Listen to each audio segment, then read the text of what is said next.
So you need to put in a nasogastric tube. Okay, so there are two indications of why you need to put in a nasogastric tube. One is strictly for feeding. Two, it could be for some intragastric suction type of indication, but you can also feed with the tube that you're going to use intragastric suctioning for. So come and have a look at the equipment that you'll need. Okay, so if the indication is just for feeding, what you're going to find is that you'll need a feeding tube. This feeding tube only has 4 small holes here, okay? So it's not designed for suctioning, it's designed to actually feed a patient intragastrically. You'll see that there's 2 lumens. One will be to actually attach the feeding pump to, and the other lumen would be to crush up medications, all right? Now this is the other tube that I want you to sort of have a look at. Have a look, by nature of this tube, there's like 12 holes here and it's designed for suctioning. So if you're told, you know, there's a distended abdomen that you need to actually put suctioning on, this is the tube that you want. We call them a Salem sump tube, and they've also got an outlet there for some pressure control, this blue thing here. Okay, so first of all, after you decide what type of tube that you need, you then need to measure the tube, okay? I'm not going to go through patient consent and everything else. So as far as measuring the tube goes, you want to actually locate where the xiphoid sternum is. Behind the xiphoid sternum is where the stomach is. That's where this needs to sit, okay? So measure from the stomach. I'm palpating the patient's xiphoid sternum now, okay? Go around their ear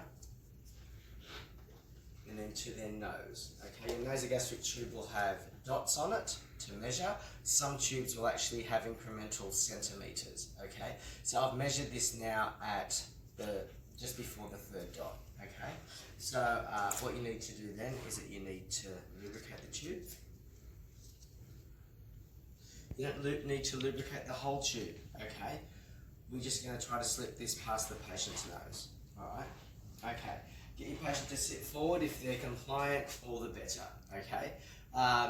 Look, don't shove it in this way, okay? The nasal cavity goes sort of like a downward motion and you want to be able to twist. By the time you hit the back of the throat, the patient will start gagging and everything else. If the patient is working with you, ask the patient to swallow, and as the patient swallows, it should be able to slip down the patient's stomach, okay?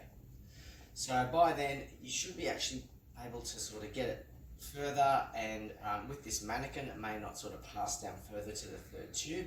It's really important to know how many dots that you have. There's 4 dots on the nasogastric tube, and I'm after the 3rd. Okay, so I'm just before the 3rd, I'm here now, all right? So I need to secure the tube, okay? So I'm taking my gloves off because I've got lube all over my gloves. It's not a sterile procedure. I do recommend that sometimes you even wear goggles. Patients can, it can just invoke some emesis on patients, and it could get quite messy. So we're just doing a trouser leg tape. And I just want to show you what we're doing. There are some tapes out there that are pre-made for nasogastric tube insertion. I'm just showing you this in the event that you don't have that tape available. So I'm wrapping the trouser legs around the nasogastric tubes both ways. And I'm going to get another bit of tape.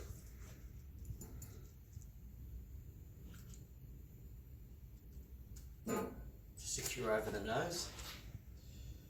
Okay, the patient needs to go to X-ray to find out if the tip of the tube is located inside the stomach. Okay, we do what I call a bullshit test on the wards. Okay, so the bullshit test will it really involves 2 tests that I do. The first one is, okay, the tube needs to be sitting where we anticipated and where we measured. So you can put a stethoscope over the top. 20 mils of air is fine on one of these syringes that are compatible with the nasogastric tube. And I like to listen, okay? I should be able to hear like a bleh type of sound if it's in the stomach, okay? So a nice sharp injection of air to hear whether you're in there or not, okay?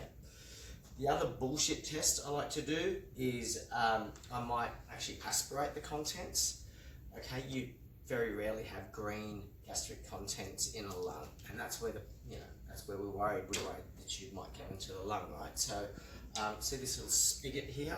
We can actually put that there temporarily, okay? Send them off to X-ray, or there's this blue and white valve we can also put in here too. Blue and white valve, blue goes to blue, and we can spigot it. So there's two ways to spigot the nasogastric tube while the patient goes off to X-ray. Now, that's the procedure. I just want to talk about contraindications for putting in a nasogastric tube. The first is if the patient has a fractured base of skull, okay? You know, for obvious reasons, a fractured base of skull means that the tube actually has a possibility of an intracranial sort of intubation, which is what you don't want. We're obviously worried about the tube going into the lungs as well, so they need to go to X-ray. The other contraindications could be something like esophageal varices.